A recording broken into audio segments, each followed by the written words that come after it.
Cú tên bò thì cho sư hư nhưng ít sự sai tỏ cú hẹn. Thì si xong nó chỉ dùng đi cú lợ. Xong nó cho tú cần tờ hai có cú bá lợ ba ô lú cúng tranh Christmas. Thì si cú chỉ cả. Cú tên bò thì cú tú sư hư kia. Sẽ biết thua lô cú. Cú thêm một kia tú tùa sư hư bao. Thì si nữ chỉ nhìn bá cú. Nữ chỉ tỏ tỏ cú kia liền. Lời cho chính gia cho cú lợ. Tao cũng một cho chế. Cú sẽ biết thọ yêu vào bá cú. Khó chính kiến cha đâu cú. Yo khó chân gà yo vào luôn bê đâu hù. Cú thiết chân thiệt tên đong đỡ vào lô cú. Pao young people ask trong nên gòn đỡ luôn dễ hù ở hai có sĩ hậu đo yu tu si hư.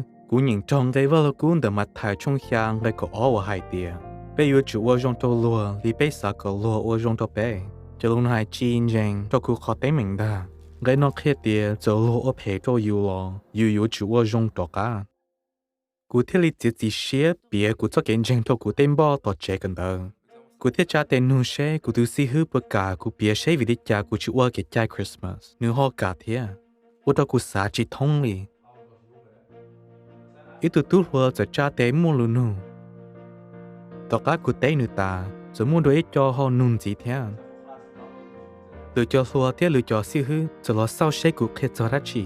Từ tuổi si hư kia ông gà lo giỏ ua tí trong lòng. Tỏ cán đỡ, từ tuổi si hư hai có cú mua tỏ nữ khá. Nếu mua ốp bê lò yo hai đó cú.